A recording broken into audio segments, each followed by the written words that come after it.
मोक्षदा एकादशी का हिंदू शास्त्रों में विशेष महत्व है। कहते हैं मोक्षदा एकादशी का व्रत रखने से व्यक्ति को मोक्ष की प्राप्ति होती है। साथ ही इस एकादशी का व्रत रखने से पितरों को भी पुण्य मिलता है। लेकिन मोक्षदा एकादशी का व्रत उसकी कथा के बिना अधूरा रहता है। तो दोस्तों आइए श्रवण करते हैं मोक्षदा एकादशी व्रत की कथा विस्तार से। जय श्री कृष्णा, राधे राधे। नमस्कार दोस्तों, बातें ज्ञान की यूट्यूब चैनल में आपका स्वागत है।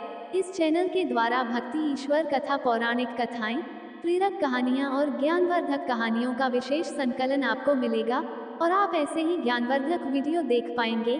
कृपया चैनल को सब्सक्राइब करें, वीडियो को शेयर करें और अपना बहुमूल्य साथ बनाए रखें। धन्यवाद दोस्तों।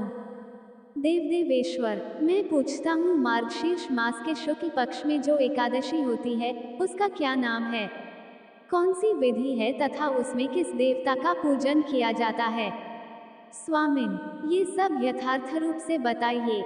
श्री कृष्ण ने कहा, नृप श्रेष्ठ, मार्गशीर्ष मास के कृष्ण पक्ष में उत्पत्ति नाम की एकादशी होती है, जिसका वर्णन मैंने तुम्हारे समक्ष कर दिया है। अब शुक्ल पक्ष की एकादशी का वर्णन करूंगा, जिसके श्रवण मात्रा से वाजपेय यज्ञ का फल मिलता है। उसका नाम है मोक्षा एकादशी, जो सब पापों का अपहरण करने वाली है। राजन, उस दिन यत्र पूर्वक तुलसी की मंजरी तथा धूप दीपादि से भगवान दामोदर का पूजन करना चाहिए। पूर्वोक्त विधि से ही दशमी और एकादशी के नियम का पालन करना उचित है।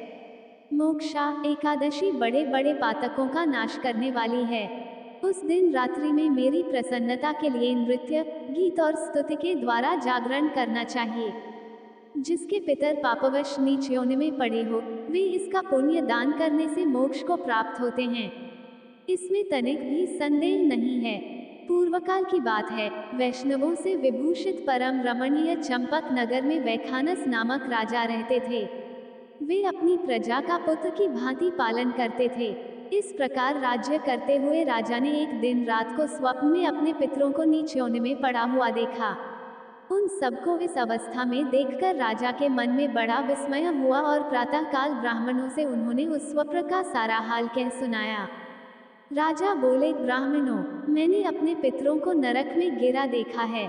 वे बारंबार रोते हुए मुझसे कह रहे थे कि तुम हमारे तनुज हो, इसलिए इस नरक समुद्र से हम लोगों का उद्धार करो। द्विजवरो, इस रूप में मुझे पितरों के दर्शन हुए हैं। इससे मुझे चैन नहीं मिलता। क्या करूं, कहां जाऊं? मेरा हृदय रुंधा जा रहा है। द्विजोत्तमो, वह व्रत, वह तप और वह योग जिससे मेरे पूर्वज तत्काल नरक से छुटकारा पा जाएं, बताने की कृपा करें। मुझ बलवान एवं साहसी पुत्र के जीते जी मेरे माता पिता घोर नरक में पड़े हुए हैं, अतः ऐसे पुत्र से क्या लाभ है? ब्राह्मण बोले, राजन, यहाँ से निकट ही पर्वत मुनि का महान आश्रम है। वे भूत और भविष्य के भी ज्ञाता हैं। नृप श्रेष्ठ, आप उन्हीं के पास चले जाइए। ब्राह्मणों की बात सुनकर महाराज वैखानस शीघ्र ही पर्वत मुनि के आश्रम पर गए और वहां उन मुनिश्रेष्ठ को देखकर उन्होंने दंडवत प्रणाम करके मुनि के चरणों का स्पर्श किया। मुनि ने भी राजा से राज्य के सातों मकरों की कुशल पूछी। राजा बोले, स्वामिन, आपकी कृपा से मेरे राज्य के सातों अंग सकुशल हैं, किंतु मैंने स्वप्न में देखा है कि मेरे पितर नरक में पड़े हैं, अतः बताइए किस पुण्य के प्रभाव से उनका वहां से छुटकारा होगा। राजा की यह बात सुनकर मुनिश्रेष्ठ पर्वत एक मुहूर्त तक ध्यानस्थ रहे। इसके बाद वे राजा से बोले, महाराज, मार्गशीर्ष मास के शुक्ल पक्ष में जो मोक्षा नाम की एकादशी होती है, तुम सब लोग उसका व्रत करो और उसका पुण्य पितरों को दे डालो। उस पुण्य के प्रभाव से उनका नरक से उद्धार हो जाएगा। भगवान श्री कृष्ण कहते हैं, युधिष्ठिर, मुनि की यह बात सुनकर राजा पुनः अपने घर लौट आए। जब उत्तम मार्गशीर्ष मास आया, तब राजा वैखानस ने मुनि के कथनानुसार मोक्षा एकादशी का व्रत करके उसका पुण्य समस्त पितरों सहित पिता को दे दिया। पुण्य देते ही क्षण भर में आकाश से फूलों की वर्षा होने लगी। वैखानस के पिता पितरों सहित नरक से छुटकारा पा गए और आकाश में आकर राजा के प्रति ये पवित्र वचन बोले, बेटा, तुम्हारा कल्याण हो। ये कहकर वे स्वर्ग में चले गए।